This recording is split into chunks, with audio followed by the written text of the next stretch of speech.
আসসালামু আলাইকুম রহমতুল্লাহ। আমি 2 দিন অসুস্থ ছিলাম, এজন্য লাইভে আসতে পারিনি। সবার কাছে দোয়া চাই এবং সকলের জন্য দোয়া চাই, বিশেষ করে ফিলিস্তিনের শিশু বাচ্চাদের জন্য। ফিলিস্তিনে কত কষ্ট পাচ্ছে তারা অনেকে ঘাস খাচ্ছে চিবিয়ে চিবিয়ে, খুব কষ্ট লাগছে এটা দেখে। আরেকটা জিনিস কষ্ট লাগছে, বিশ্ববিদ্যালয়গুলোতে কি হচ্ছে। অভিভাবকরা সন্তানদেরকে দিচ্ছি পড়ালেখা করার জন্য, আদব কায়দা শেখার জন্য। স্কুল, কলেজ, মাদ্রাসা, ইউনিভার্সিটিতে আমরা এই জন্য। আর তারা ওইখানে কেউ কেউ অসামাজিক কার্যকলাপ করছে, কেউ কেউ লুচ্ছামি করছে। কারণটা কি? আমি কাউকে রাগান্বিত করার জন্য বলছি না। আবার কেউ কেউ মারামারি করছে এই দাবি সেই দাবি নিয়ে। আমি আশা করব এই মারামারি হানাহানি থেকে মুক্ত করবে ছাত্র সমাজকে। বাংলাদেশের সকল প্রতিষ্ঠানে শান্তি ফিরিয়ে আনবেন প্রধানমন্ত্রী মা শেখ হাসিনা। মাগো, আপনি তো তাহাজ্জুদ পড়েন, নামাজ পড়েন, কোরআন পড়েন, আপনি পারেন এই সমাজটাকে শান্তিতে আনতে। কারণ দেখেন এখন কি পরিস্থিতি চলছে। একদিকে বিশ্ববিদ্যালয়গুলোতে হাহাকার, আরেকদিকে গার্মেন্টসগুলোর দিকে হাহাকার। কারণটা কি? মা, আপনি একটু দেখলেই আপনার একটু সুদৃষ্টি পড়বে, আশা করি শান্তি হয়ে যাবে। কারণ আমরা যুদ্ধ করতে বাংলাদেশ স্বাধীন করি নাই, আমরা স্বাধীন করেছি যুদ্ধ করেছিলাম।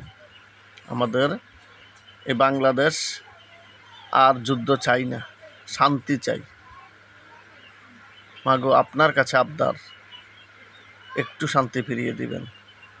আপনি একটু নজর দিলেই বিশ্ববিদ্যালয় এবং সকল প্রতিষ্ঠানে নামাজ বাধ্যতামূলক হবে।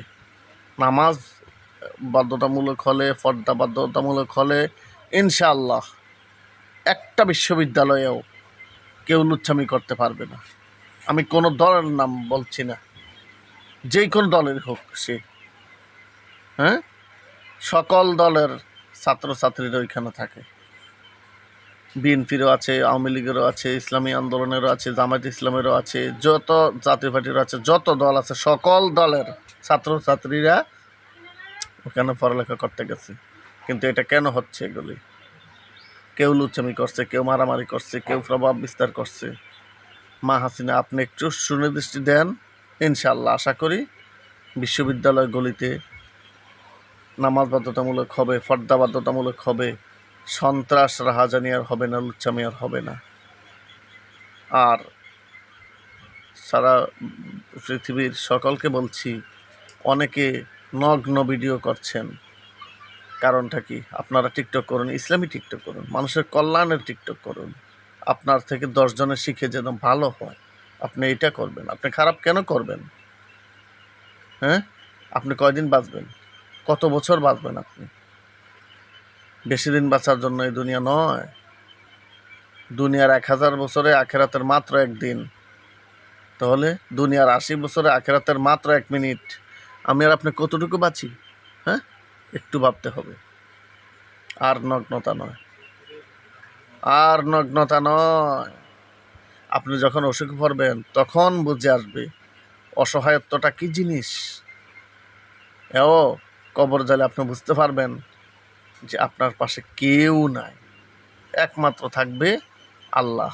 যদি আপনি নেক করতে পারেন, আপনি যদি গুনাহ কামাই করে যান, আপনি নগ্ন হয়ে যান, নগ্ন ভিডিও করেন, এই দেহগুলি আপনার জন্য কাল সাপ হয়ে দাঁড়াবে, আপনার ভালো মঙ্গল হয়ে আসবে না।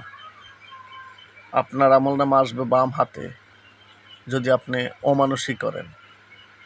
সবাইকে বলছি, প্রত্যেকটা প্রতিষ্ঠানে নামাজ বাধ্যতামূলক করুন, প্রত্যেকটা বাড়িতে নামাজ বাধ্যতামূলক করুন। আপনি বাড়ির গার্জিয়ান আছেন, সবাইকে নামাজের জন্য বলুন, 5 ওয়াক্ত 5 বার বলুন। যদি সে নামাজ না পড়ে, পৃথক করে দেন, বাড়ি থেকে আলাদা করে দেন। তা ওই তারপরেই দেখবেন যে সে আবার ফিরে আসছে নামাজ পড়ার জন্য। হ্যাঁ, এটা বলতে পারেন যে আমাকে মানে না। আর মানবে কিভাবে? ছোটকাল থেকে কোরআন শিক্ষা দেন নাই, উচিত শিক্ষা দেন নাই। আরেকটি কথা, এখন রমজানের শেষ 10 দিনের 3-4টা শেষ হয়ে গেছে, আর অল্প কয়েকদিন আছে। যারা এখনো ফিতরা যাকাত দেই নাই, তারা সঠিকভাবে যে প্রাপ্য তাকেই দিবেন, তার হাতে সুন্দর করে দিবেন। কয়েকজনে মিলে একজনকে দিবেন, যে সে আগামী বছর গরিবদেরকে দান করতে পারে, একটা প্রতিষ্ঠিত হতে পারে, একটা কিছু করে খাইতে পারে। এই যে ভিক্ষা করছে, অসহায়ত্ব কেন?